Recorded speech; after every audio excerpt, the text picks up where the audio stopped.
ძალიან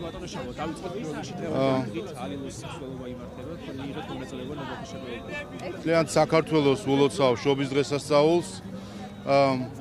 დღეს მნიშვნელოვანი დღე არის ქრისტიანული სამყაროსთვის.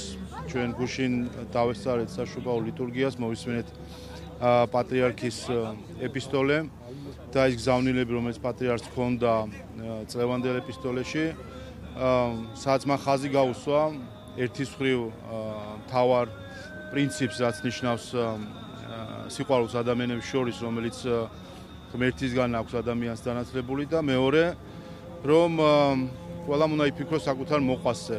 ამპარტამნობა, ეგოიზმი, ეს არის ის, რაც უშლის ადამიანს, რომ იფიქროს საერთო სიკეთეზე და იმედი მაქვს, რომ პატრიარქის ეპისტოლის ამ მოწოდებას გაიაზრებს ყველა, გაიაზრებს იმას, რომ მნიშვნელოვანი არის არა ის,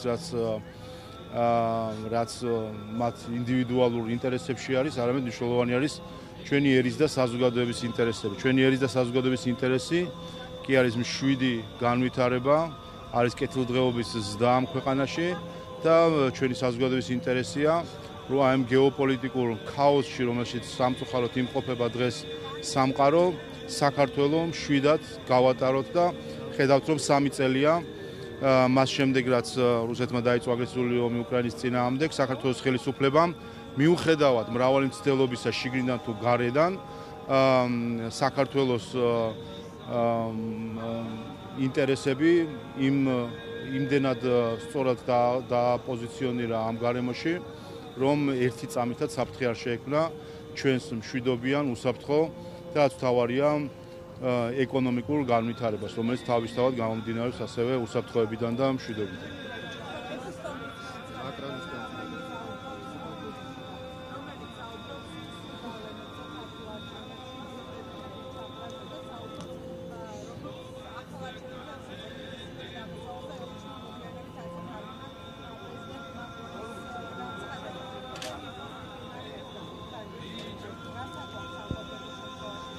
რაც შეეხება ელჩის ტვიტს, მე ამას გამოვეხმაურე, არ ვიცი რა თქვა მაკრონმა, რა არ თქვა, ეს ელჩის სიტყვებით გადმოთქმული იყო ეს ნაწილი ყოველ შემთხვევაში. და რა თქმა უნდა, ახლა როცა გვესმის ჩვენ საუბარი ახალ არჩევნებზე და ასე შემდეგ, ესე უპირველეს ყოვლისა უპატივცემლობა ქართული ხალხის. ვინც არ უნდა თქვას ეს? მინიმუმ 1,100,000 ადამიანს, იქნება ეს ელჩი, პრეზიდენტი თუ ნებისმიერი თანამდებობის პირი, მინიმუმ 1,100,000 ადამიანს, რომლის დეპუტატებმაც მანდატები მივიღეთ და ვახორციელებთ ჩვენ უფლებამოსილებას, ეს ადამიანები არცემენ პატივს. ამიტომ ეს არის მთავარი პრინციპი, რაზეც შეთანხმდა სამყარო, მას შემდეგ რაც გაერო დაფუძნდა, რომ ერთმანეთის სუვერენიტეტს უნდა ვცეთ პატივი.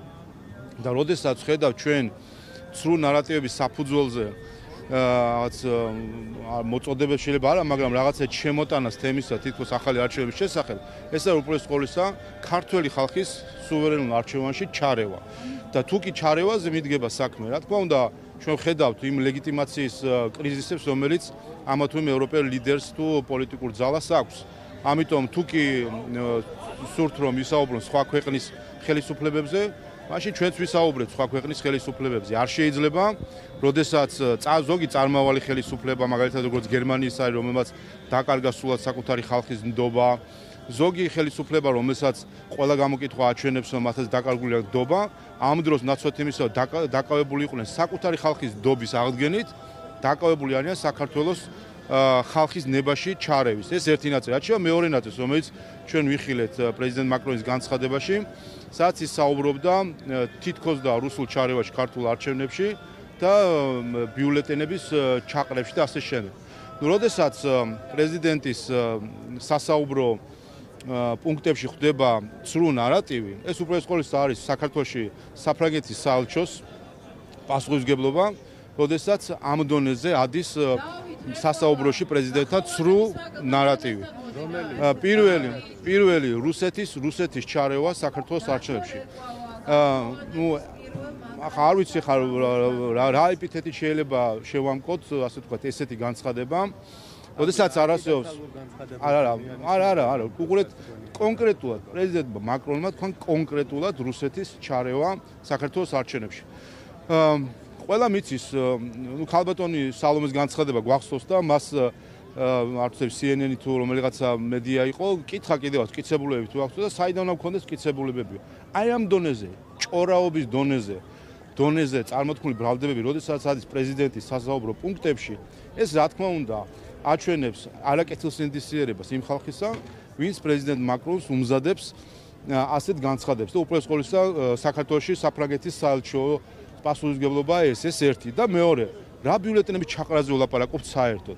აი როგორ შეიძლება რომ ასეთი დონის მართლაც და ცრუ ნარატივი პრეზიდენტის ატომური იარაღის მქონე სახელმწიფოს პრეზიდენტის სასაუბრო პუნქტებში ადიოდეს.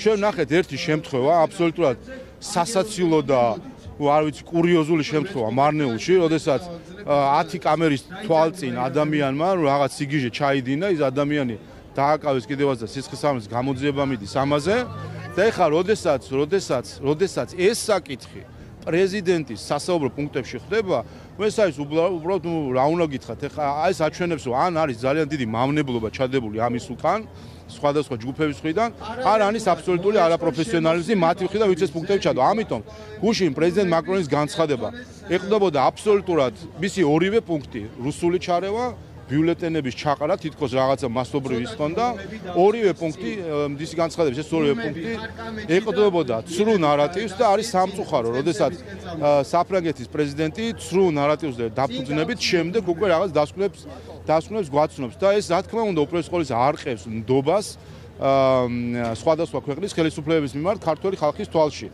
ამიტომ კიდევ ერთხელ ყველა ნება იბოძოს და პატივისცეს ქართველი ხალხის ნებას. ჩვენ 33 წლის დამოუკიდებლობა იმიტომ არ მოიპოვეთ სისხლით მართლაც საბჭოთა რუსეთისგან, რომ დღეს სხვადასხვა ქვეყნის სხვადასხვა რანგის პოლიტიკოსები დღეგამოშვებით ერეოდნენ ქართველი ხალხის ნების გამოვლენაში, თითქოს ჩვენ ვიყოთ პატარა ღობე და თითქოს აქ ჩვენ გვჭირდება მეურვეები და მთავარმართებლები უნდა დაგვინიშნოს ვიღაცამ და ჩვენი ნება ჩამოგვიყალება. ქართველ ხალხმა 26 ოქტომბერს თავისი ნება მკაფიოდ, ხმამაღლა ჩამოაყალიბა და თქვა, მათ შორის მთავარი საკითხი რეფერენდუმი რომ დააყენეს ყველა და ამბობდა რეფერენდუმია. რაზე საუბრობდით ჩვენ, რომ ეს იყო დამოუკიდებლობის მეორე რეფერენდუმი. ეს შევთავაზეთ ჩვენ ქართულ ხალხს, რა უნდათ რომ იყოს კონდეთ მათი ნებით იმართებოდეს ეს ქვეყანა, თუ დღეგამოშვებით ხან რომელიღაცა ევროპარლამენტარი, ხან რომელიღაცა ჟურნალისტი უცხოელი და ხან რომელიღაცა უცხოელი აქტივისტი ნებასურვილებზე იყოს აწყობილი ეს ხალხი. კიდევ ერთხელ, თუ კი რამე არის ევროპა, ეს არის უპირველეს ყოვლისა ხალხის ნების პატივისცემა და ნება იბოძოს ყველამ და პატივისცეს ქართველი ხალხის ნება. იაკაუმას წერილზე კითხოთ გადმოშალოთ იაკაუმას წერილი შინაარსებს შევაფასოთ. განცხადებას გააკეთებდა, მას ჰქონდა ერთსაათიანი საუბარი ბიძინა ივანიშვილთან. იყო თუ არა თქვენი ინფორმაციით ამ თემებზე საუბარი, რადგან თუ მიმდინარე პროცესებზე საუბრობ მთელი საათი, რა თქმა უნდა ჩატარებულ არჩევნებზეც იქნებოდა კითხვა, ხომ ვიდრე ასე ოფიციალურად იყო და მალევე, ანუ ვერ დააწყო მაგრამ მეორე კითხვა, რომ სოციალისტის პასუხისმგებლობაზე საუბრობთ, ამის აპირებს შეიძლება გამოიწვიოს კონსულტაციები სანიშნოთან ასე შემდეგ. მე არ ვიცი ხარ ზუსტად რაზე იყო საუბარი, მაგრამ თქვენ ხო ხართ საქართველოს მოქალაქე და თქვენ ხართ ჟურნალისტი. 26 ოქტომბერს თქვენ რუსეთის ჩარევა არჩევნებში დაინახეთ? აი ხო ვერ დაინახეთ. ხო და აი უყურეთ, თავს შეურაცხყოფილა, ხო აი გამარჯობა, ჟურნალისტი ხარ. ძალიან კარგია, ვერც კი სამობ და ვერც არას. ძალიან კარგი, იმიტომ რომ არა, იმიტომ რომ უყურეთ, აი თქვენ როგორც საქართველოს მოქალაქე, თქვენ ერთი წამით, აი პასუხო თქვენზე პასუხო. თქვენ როგორც საქართველოს, არა, რატო მე კი არა, თქვენ უნდა გაბრაზდეთ. თქვენ როგორც საქართველოს მოქალაქე, თავს შეურაცხყოფილად აგრძნობს, რომ საფრანგეთის ელჩის მიწოდებით საფრანგეთის პრეზიდენტი აბსოლუტურად ცრუ ნარატივს თითქოს ჩვენ 26 ოქტომბერს აქ ქართული ხალხი კი არ გავედით არჩევნებზე და ჩვენი ნება კი არ გამოხატეთ, აქ ჩამოფრინდა ვიღაცა მოსკოვიდან და იმან ჩაატარა არჩევნები. უბრალოდ ხო არა, გულისხმობს, მაგას კი არ გულისხმობს, ამას გადაგვაყოლეს უკვე ამას გადაგვაყოლეს უკვე 12 წელი. აი ამ სიყალბეს გადაგვაყოლა სააკაშვილის ყველა სამეგობრო, მთელმა საგეუბნო. უყურეთ, ამას რას ქვია, 12 წელია ქართული ოცნება ხელისუფლებაში არის და რუსეთის მეტი სიტყვა დასცენია ოცნების ოპოზიციას და მის უცხოელ ხარდამჭერს. ეს ერთი. და მეორე კითხვაც რატომ არ გსუცართ ეს? პირველი შევთანხმდით თუ აი ტყუილი თითქოს ქართულ არჩევნებში პირველი შევთანხმდით აი ტყუილი თითქოს ქართულ არჩევნებში ჩაერია რუსეთი და ყველა მათ შორის ოპოზიციას რა უნდა უთხრა მაგრამ ჟურნალისტებს ვისაც ცოტა კეთილსინდისება შერჩეული გაქვს ხო უნდა იგრძნოთ თავის შეურაცხყოფილი ნუ მართლა რა არის ეხა საბავშვო ბაღი არის რომ აქ ქართულ ხალხს გველაპარაკებოდნენ ამხელა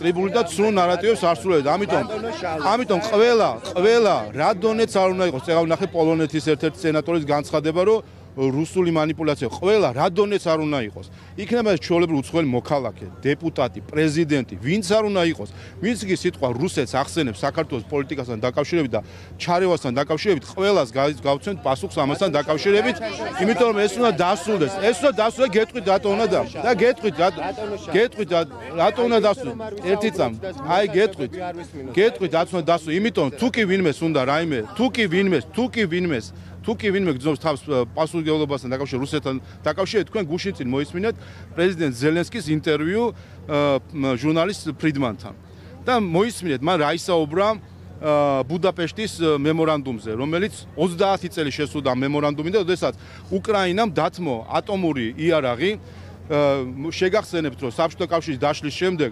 უკრაინა ხდებოდა სოფლიოში მესამე ატომური იარაღის რაოდენობით ქვეყანა.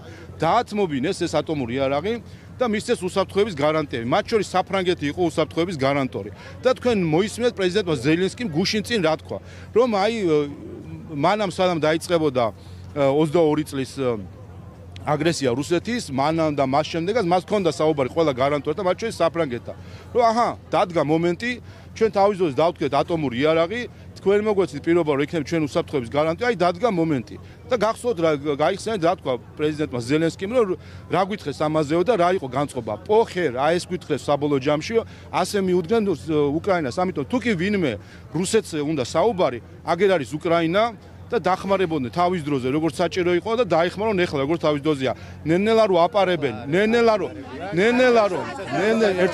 ერთი წამ დავასრულებ.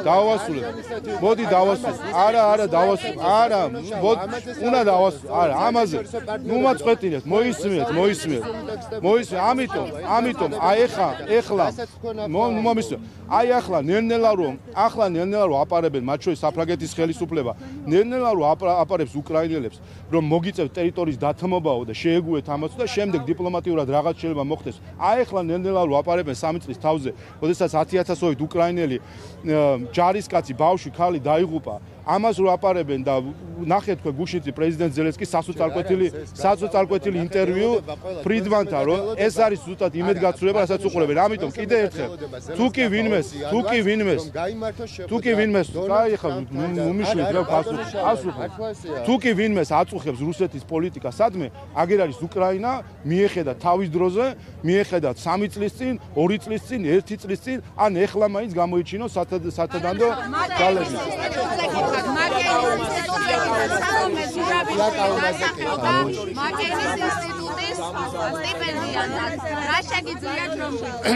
ნუ ეს ეხა რაც შეეხება ეს უკვე ვიცით რა არის უკვე ეს ხო აგითხრათ ღია მხილება არის თუ რასთან გვაქვს შესაძლებლობა როცა საუბრობთ ქალბატონი სალომე უცხო ჯგუფების გავლენებს ატარებდა საქართველოში ხო ეს არის ის გზა სტანდარტული რომელსაც ასეთი ადამიანები გადიან შეგახსენებთ მიხეილ სააკაშვილი როდესაც წავიდა ხელისუფლებიდან მასაც ერთ-ერთ უნივერსიტეტში მისცეს ესე მკვლევარი სტატუსი და დასვეთ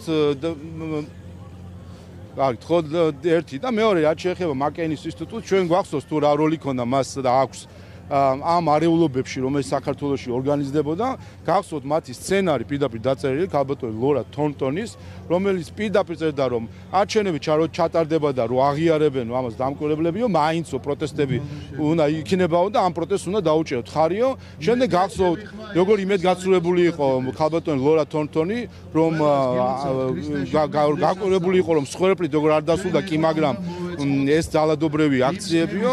ნუ ეხა აი ეს არის საერთო ჯამში კიდე ერთი მხილება, რასთან გვაქვს საქმე. ნუ სირცხვილია უბრალოდ როცა ასეთ რაღაცებს ხედავთ, მაგრამ ნუ როცა ასეთ გზაზე როცა დადგება ადამიანი, იქ მე უკვე მას სირცხვილი ზნობა აღარ აქვს. ასევე მინდა გითხრათ, ბატონო შალვა, უნდა გითხოთ, პოლონური მხარე უარი განაცხადა საქართველოს გაილაიდო, ბატონო შალვა, ეროვნული ვიზიტის გადადების გამო და საუბრობს ეუთოუდრის რეკომენდაციების შესრულებაზე და არ ახსენებს ახალი არჩევნების ჩატარებას, რასაც საუბრობს ოპოზიცია ამ წერილში შინაარსებს.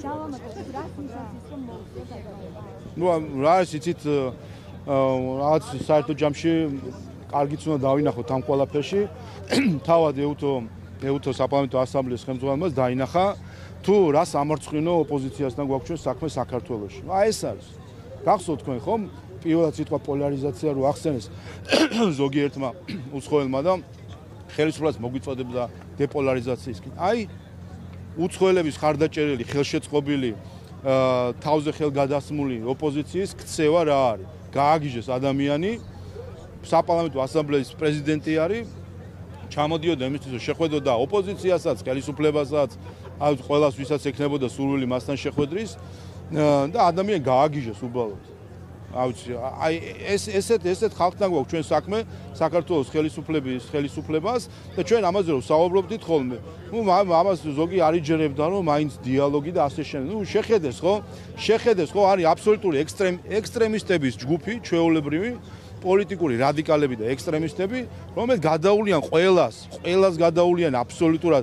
ნახეთ თქვენ მანამდე რუსად გამოაცხადეს რამის ქალბატონი პია და როგორც კი მან თქვა რომ კაი არ ჩამოდივარო, შემდეგ ტაში დაუკრეს. ნუ არაადეკვატური რადიკალების ჯგუფთან გვაქვს საქმე.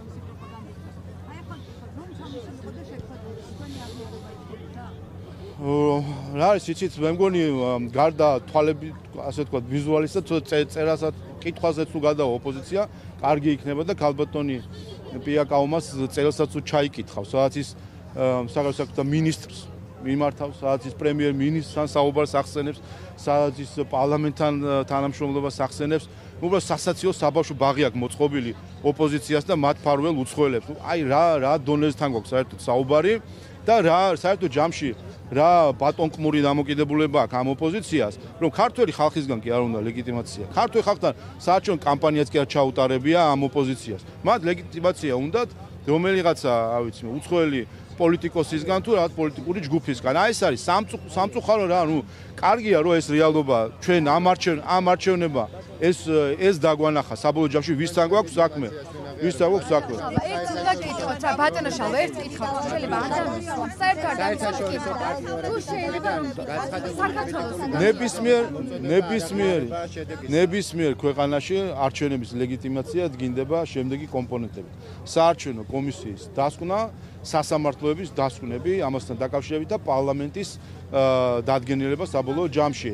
როგორც ცენტრალურმა საარჩევნო კომისიამ, ისე საერთო სასამართლოებმა, ისე საკონსტიტუციო სასამართლომ და საბოლოო ჯამში ახლად მოწვეულა პარლამენტმა დაადგინა რომ ეს არჩევნები შედგა.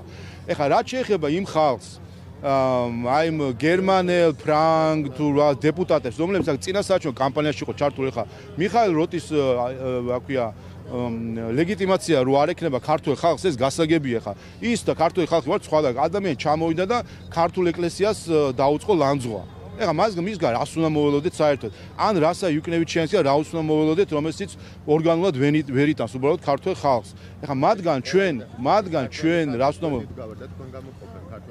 ხო რომელი ვინ იძახის რომელი მაინც ვისგან ანუ უკვე ვისგან გეტყვით ანუ ხო რა არის ქართული ხალხის სიყვარული არის ის რომ მოგვიწოდებდნენ 2022 წლის თებერვალში რომ აქ მეომრები გაგვეშვა უკრაინაში და ქართული ხალხი დახოცილიყო ომში ეს არის ქართული ხალხის სიყვარული რამდენი ლიტველი წავიდა იქ საომრად რამდენი გერმანელი წავიდა იქ საომრად და ბატონი როთი და სხვები რომ მოგვიწოდებდნენ ქართულები წასულიყვნენ საომრად ნატოს არაწევრი ქვეყანა, ჩვენ რომლის ტერიტორიები ოკუპირებული აქვს ზუსტად იმ ქვეყანას, ვიცი გომომდა, ხო? აი ეს ხალხი რომ მოგვიწოდა იმ ამ ხალხს უყავს ქართველი ხალხი, ვისაც ქართველი ხალხი უნდა და დახოცილიყვნენ ბრძოლის ველზე და აბა რას ამბობდნენ? აბა რას მოგვიწოდებდნენ? როდესაც მოხალისეების გაგზავნის კი როცა მოგვიწოდებდა უკრაინის პრეზიდენტი, მას უყვარს ქართველი ხალხი? მოხალისეების გაგზავნის და თვითფრინავს გამოვაგზავნიდა ქართველი ხალხი გამოვაგზავნით აქ მეომრები და აქიომონო, რატო გერმანიაში არ გააგზავნა, რატო პოლონეთში არ გააგზავნა? ყველა ფიქრობს საკუთარი ქვეყნის ინტერესზე. სწორია ზელენსკი, იმიტომ რომ ის ფიქრობს უკრაინის ხალხის ინტერესზე. სწორი არის რა ვიცი, ლიტველი რომელიღაცა პოლიტიკოსი ის ფიქრობს ლიტველი ხალხის ინტერესზე.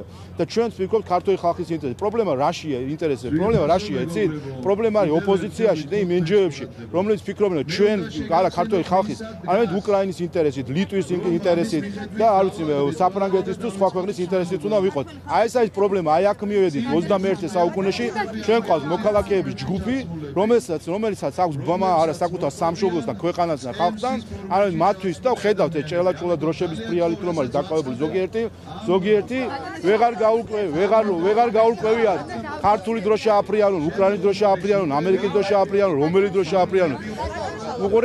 უყურეთ ხალხის 2022 წლის თებერვლის ბოლოს პარლამენტის რუსთავაზე იდგა მოქალაქეების ჯგუფი, დიდი ალბათობით იგივე ჯგუფი, რომელიც ჩვენ მეც პირადად მოგვიწოდებდა, რომ თვითმფრინავით მოხალისეები გაგვეშვა უკრაინაში. დაგვეჯერებინა მოქალაქეების ამ ჯგუფისთვის, აი რომ არ დაუჯერეს, იმიტომ რომ გვშვიდება თორე მოქალაქეების ეს ჯგუფი, აი რას იფიქრებდა დღეს, როდესაც ქართველ მეომრებს იქ გაუშვებდით ადამიანებს და მაფია საომარ ცხელ ველზე, აი რომ დაგვეჯერებინა, იქაც ეს მოქალაქეების ჯგუფი იდგა, იქაც ეს NGO-ები იდგა, იქაც ეს პარტიები იდგნენ. ამიტომ ერთადერთი რასაც ეხა მე არ ვიცი მე ხო ინდივიდუალად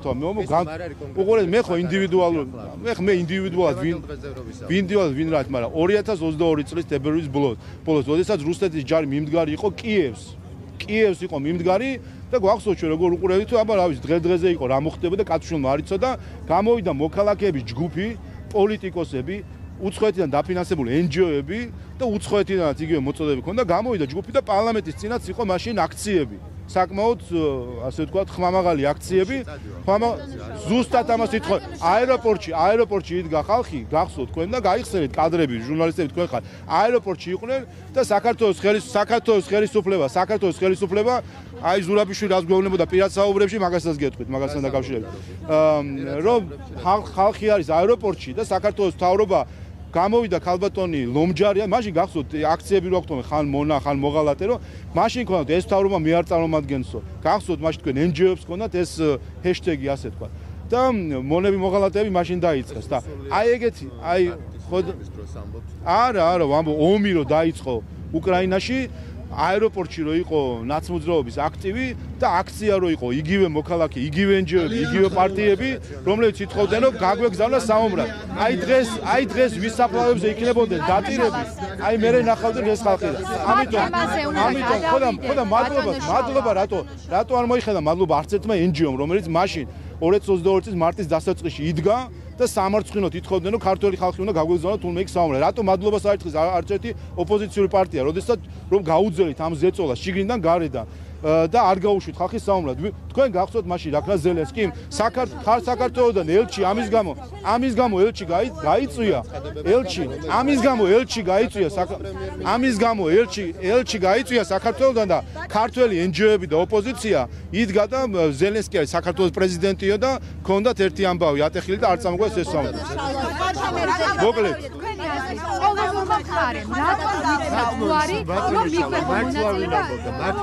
გაიხსენეთ 22 წლის მარტის დასაწყისი და ნახეთ ის ადამიანები, ვინც ითხოვდნენ, რომ გაგვეშვა ქართველების საომრად, არ გახსოვთ ხა, აბა გაიხსენეთ მაშინ. ძალიან ცუდი. აი უყურეთ, როცა 3 წლის წინანდელი ისტორია, როცა საქართველოს 3 წლის წინანდელი ისტორია ის აი ძალიან კარგი აქვე გავე. როცა 3 წლის წინანდელი ისტორია გავიწყდებათ, რაღა გასაკვირია ზოგიერთ ახალგაზრდას დავიწყებულია 2012 წლამდე რა ხდებოდა. და დღეს დგანა ნაციონალ მოძრაობის გვერდში, იმ ხალხის გვერდში, რომელსაც არა დავიწყებული აქვს ვინ არიან ესენი თქო. და ყველამ კარგად უნდა გაიცნოს, ვისთან გვაქვს საქმე. დღეს როცა გვესმის ჩვენ პოლონეთს ახსენებთ, ხო პოლონეთის საგარეო საქმეთა მინისტრი და გვესმის ახლა განცხადებები პოლონეთის მხრიდან და მოწოდებები. პოლონეთის საგარეო საქმეთა მინისტრს სიკორსკიმ, რომელიც სულ ცოტა ხნის წინ რამდენიმე თვის წინ იყო ეს განცხადება, სადაც მან თქვა, რომ სააკაშვილი არის მოდერნიზატორიო და გაუშვით ციხიდანო. ადამიანი რომელიც შექმნა წამების სისტემა, ეს არის პოლონეთის მოდერნიზაცია? ეს არის, რომ წამების სისტემა ქონდეთ შექმნილი ციხეებში, ეს არის მოდერნიზაცია, ბიზნესის რეკეტი არის მოდერნიზაცია პოლონეთის ხელისუფლებისთვის და ასე შემდეგ. რაც შეეხება მონაწილეობას. პირველი აი ესეც ეს არის პირველში დარღვევა იმ რეგლამენტისა, რომელიც ამ ფორმატში არის. რეგლამენტი არანაირ გაწევას და გამოწევას არ ითვალისწინებს. ჩვენ უბრალოდ რა თქმა უნდა პატივს ვცემთ ახლა როცა ასეთი დამოკიდებულება არის, გასაგებია და კომიტეტის თავმჯდომარემ ბატონმა ლევან მახაშვილმა ამასთან დაკავშირებით ღია წერილიც მიწერა თავის კოლეგებს და აუხსნა, რომ შეუძლებელია საუბრობდე ევროპაზე, ევროპულ ღირებულებებზე და ამ დროს დიალოგის ნაცვლად კონდეს სურვილი რომ გამიჯნო, გაყო და რაღაც გაიბუტო. ეს უბრალოდ თავისი არსით ეწინააღმდეგება ეს ევროპას. აი ეს რაც პოლონეთის სეიმმა ამ ხრივ გააკეთა, ეს ყველაზე არაევროპული საქციელი, რაც კი შეიძლება ყოფილიყო. ამიტომ კიდევ ერთხელ ეწინააღმდეგება რეგლამენტს, მაგრამ არ უნდათ და არ უნდათ გასაგებია თავი აზიანებენ საკუთარ ნდობას სხვების თვალში, სხვები ხო ამას ხედავენ საბოლოო ჯამში. კანდიდატი ქვეყნები ამას უყურებენ, წევრი ქვეყნები უყურებენ. როდესაც ასე უსამართლოდ ხელისაქნევით, რეგლამენტის დარღვევით ამბობ რომ არ ჩამოხვიდე, ამას ყველა გაითვალისწინებს სხვა დროს და უპირველეს ყოვლისა მათ ნდობას დააზიანებს. სალომე ზურაბიშვილთან დაკავშირებით ვიკითხავ, გუშინ მან გააკეთა განცხადება, რომ 40 წუთი მეჩქარება, 40 დღე არაფერი არ არის. ვიგე, მაგრამ მეჩქარება მე 40 დღე არაფერი არ არის. ბატონ შაუ. ეპისტოლეზე და მომისმენია მოსაზრებები ასე, რომ შესაძლოა ეს ეპისტოლეს ან კონკრეტული ფრაგმენტები ეკუთვნის ან ადრესატია მისი კონკრეტული ადამიანი ვიძინა იმავე. როცა საუბარია ეგოიზმზე და ადამიანზე, რომელიც კეთილდღეობაზე იქნის და ამის გამო შეცდომებსაც უშვებს. თქვენ ფიქრობთ, რომ რაიმე პოლიტიკური აქცენტი შესაძლოა ქონოდა ამ ეპისტოლის ასე მოისმინეთ?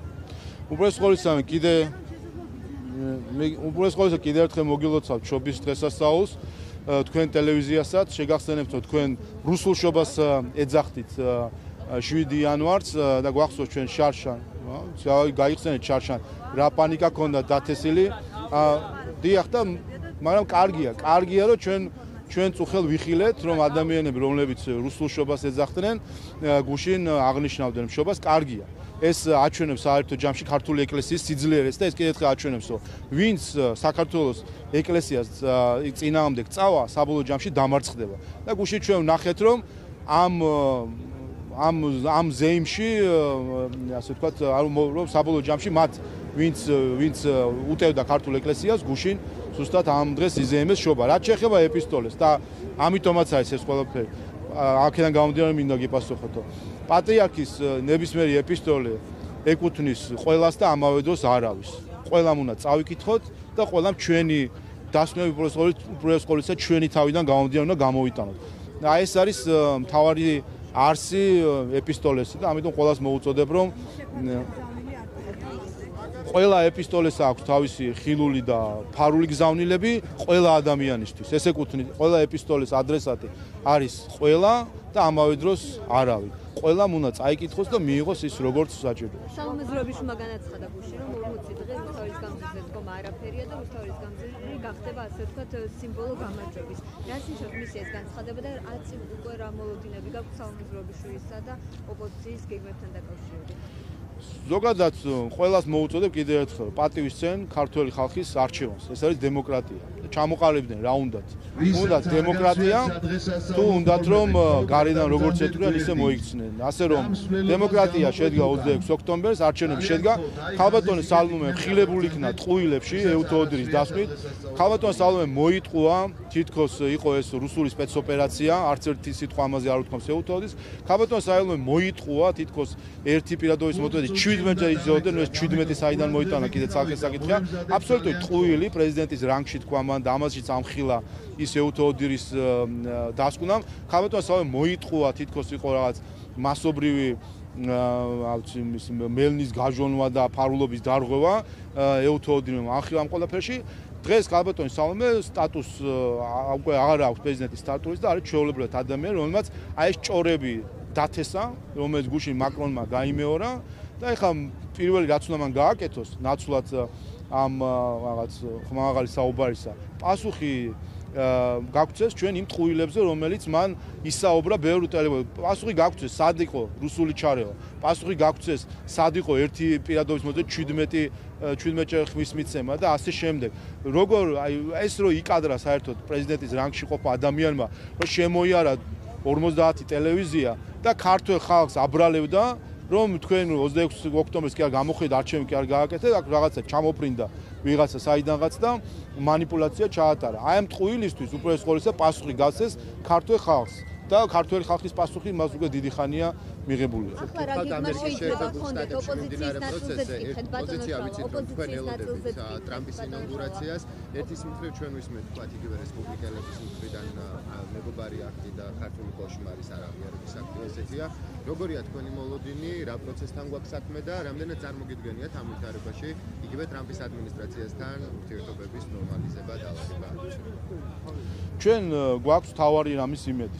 საქართველოს ბოლო 3 წლის განმავლობაში იყო მძევალი იმ გეოპოლიტიკური ქაოსისა, რომელიც რეგიონში და სამყაროში დამყარდა. და აქ პასუხისმგებლობას აქვს ყველას, განსაკუთრებით დიდ სახელმწიფოებს. ჩვენ გაეროშიც კი უსაფრთხოების საბჭოა, ყავს თავისი მუდმივი წევრები. ეს არიან დიდი თავისი მოცულობით და სამხედრო შესაძლებლობებით ქვეყნები, რომლებსაც შეწევთ ძალა და აქვს პასუხისმგებლობა უსაფრთხოებაზე. ამ სისტემამ არ იმუშავა, ფაქტია. და წეღა ვახსენებ მე ბუდაპეშტის მემორანდუმი უკრაინას დაპირდნენ 30 წლის წინ, რომ მისი უსაფრთხოების გარანტორები იქნებოდნენ, დაუდგა სიტუაცია უკრაინას, რომელიც რომ არა ეს მემორანდუმი იქნებოდა მსოფლიოში მესამე ატომური იარაღის რაოდენობით, დაუდგა ეს სიტუაცია, პრეზიდენტმა ზელენსკიმ გუშინ წინ ინტერვიუში განაცხადა, მიმართა მან გარანტორებს, ამერიკის შეერთებულ შტატებსაც, საფრანგეთსაც, ავიცი სხვებს და მოისმინეთ მისი პასუხი. რა იყო საბოლოო ჯამში ამის შედეგი. თითითიце მაშინ არავინ არ დაადო და უკრაინა ომობს, მოისმინეთ მათ შორის დახმარებაც როგორ მიდის. ამიტომ ჩვენი კიდევ ერთხელ ჩვენი მთავარი იმედი არის იმაში, რომ პრეზიდენტი ტრამპის მთავარი ამოცანა არის ომის დასრულება და სწორედ აი ამ ომის მძევალი არის საქართველოს ურთიერთობა მათ შორის ამერიკის შეერთებულ შტატებთან. იმიტომ რომ 2022 წლის თებერვალში ერთ მომენტში უცებ აღმოჩნდა, რომ ჩვენგან მოელოდნენ, რომ წავიდოდით ესკალაციაზე რუსეთთან, რომ ჩვენგან მოელოდნენ, რომ გავაგზავნიდით მებრძოლებს უკრაინაში, ჩავკეტავდით საზღვრებს, დავაწესებდით სანქციებს, წავიდოდით ესკალაციას. დიახ, მათ შორის ზუსტად ამერიკის ადმინისტრაცია კონგრესმენი დიახ, აბა სანქციების დაწესებას ვინ ითხოვდა? ზელენსკი იყო მარტო? ასე რომ და ამ საკითხებზეც გვექნება ჩვენ რა თქმა უნდა გვასაუბროთ. და როგორც კი ეს კონტექსტი შეიცვლება, ეს ურთიერთობებიც აი ამ ძებლობიდან გამოვა. და ის ინტერესები, რომ ჩვენ ვიღაცისთვის ვიყოთ ინსტრუმენტი რუსეთისთვის აქედან კიდე რაღაც ასე ვთქვათ ესკალაციისა, ეს ინტერესები აღარ იქნება. მათ შორის ბალტიის ქვეყნები, ხო? რატო არიან ესე განსაკუთრებულად გამოჩენილი საქართველოს ხალხის წინააღმდეგ? მათი მოწოდებაა მთავარი, რომ რაიმენაირად სანქციები დაუწესოთ რუსეთს, ესკალაციაზე წავიდეთ. იმიტომ თავის საზღვრებიდან საფრთხეები მოიცილონ და აქეთ კონდეს საფრთხეები რუსეთს აქეთ კონდეს ინტერესი გადმოტანილი. ასე რომ ყველა მოქმედებს თავისი ინტერესი და საქართველოს მოქმედებს თავისი ინტერესი. და ჩვენ რომ მოქმედებდით ჩვენი ინტერესით, ამიტომ დღეს მშვიდობა. და ის ხალხი რომელიც დღეს ოპოზიცია, NGO-ები და ასე შემდეგ, რომელიც 3 წლის წინ იდგნენ პარლამენტის წინ და ითხოვდნენ, რომ ომში ჩართულიყავით, პირდაპირ გაგვეგზავნა მეომრები, დაგვეწესებინა სანქციები, დღეს რომ შვიდად არიან, ჯანმრთელად არიან, მათი ოჯახის წევრები, რომ ცოცხლები არიან და არ მოუწიათ ომში წასვლა, ან არ მოუწიათ ომი საქართველოში, ამისთვის ერთი მადლობა მაინც გადაუხადონ ქართველ ხალხს და მის ხელისუფლებას, იმიტომ რომ ქართველმა ხალხმა არ დაუჯერა ამ ერთ ჯგუფს საქართველოს მოქალაქეებისა, არ დაუჯერა ოპოზიციას, დაუჯერა ქართულ ხელისუფლებას და ასევე იქცევა ახლა ქართველი ხალხი არ დაუჯერებს მოქალაქეების ამ ერთი ჯგუფის შეძახილებს, რომ საქართველოს უნდა აეწყოს არა ქართველი ხალხის ინტერესის, არამედ რომელიღაცა გერმანელი პოლიტიკოსის თუ ესტონელი პოლიტიკოსის ინტერესის მიხედვით. ქართველი საქართველოს სახელმწიფო იმოქმედებს ქართველი ხალხის ინტერესის მიხედვით და ჩვენ მოქალაქეების ერთი ჯგუფი. ბატონო? რა ნაბიჯებს ელოდებით ახლა უკვე ოპოზიციას ხო ხედავთ არანაირ ნაბიჯებს საერთოდ არ აქვს. მათი დღე იწყება გერმანელი პოლიტიკოსის განცხადებით და სრულდება ლიეტუველი პოლიტიკოსის განცხადებით. ასე ეწყობა მათი დღის წესრიგი, მათი მედიების დღის წესრიგი, მათი პოლიტიკური დღის წესრიგი, მათი განრიგი არის სრულად აწყობილი უცხოეთიდან წამოსულ შეკვეთებზე. ხალბატონ პია კაუმაძე შეგახსენებთ, ესეც უნდა ვთქვა და გთხოვთ ამას ყურადღება მიაქციეთ, როგორ დაიწყო თავდასხმა ეუთო საპარლამენტო ასამბლეის ხელმძღვანელზე. პირველი განცხადება გააკეთა ბატონმა კოლცმა, ევროპარლამენტალმა, ლატვიელმა, შემდეგ გააკეთა ქალბატონმა რასა იუკერევიჩიანემ, ლიეტუველმა ევროპარლამენტარმა და ამის შემდეგ, როცა მიიღეს, ასე ვთქვათ, ნიშანი ქართველმა NGO-ებმა და პარტიებმა, რომელიც ამოვიდოს ამავე ხალხისგან ფინანსდება, ამის შემდეგ წაიწეს აყვნენ ქართველი NGO და პოლიტიკოსები ამ თავდასხმას და ეს არის პირდაპირ გაშიფრული სქემა, როგორ მოქმედებს ოპოზიცია უცხოეთი და წამოსული დღის წესრიგი და დაკვეთით. ამიტომ ეს არის საბოლოო ჯამში კიდევ ერთხელ ამას უთხრა 26 ოქტომბერს ხალხმა უარი, ამას უთხრა, ამ კითხვას ვსვავდით ჩვენ საჯარო გამოსვლებზე, რა გინდათ, რომ ვმართოთ ქართველებმა ეს ქვეყანა თუ გვმართონ გარედან. ეს კითხვა დავსვით 26 ოქტომბერს და ქართველმა ხალხმა თქვა, რომ გვინდა რომ ჩვენ ვმართოთ. და ახლა ზოგიერთი უცხოელი ნაწყენია, რომ არა როგორ თუ ქართულმა ხალხმა ჩვენ გვინდა რომ ვმართოსო და ახლა ძალიან დიდი ბოდიში, მაგრამ მიხაილ როტის სურვილებზე ეს ქვეყანა ვერ აეწყობა, ვერ აზროს და არ აეწყობა არასდროს. ეს უნდა დაიმახსოვროს ყველამ საკუთარი ხალხზე იფიქროს უპირველეს ყოვლისა და შეეშვას ქართველი ხალხის შიდა პოლიტიკაში ჩარევას. მადლობა. რორამე, ხო, კარგი იქნებოდა. კაი, შევკავ.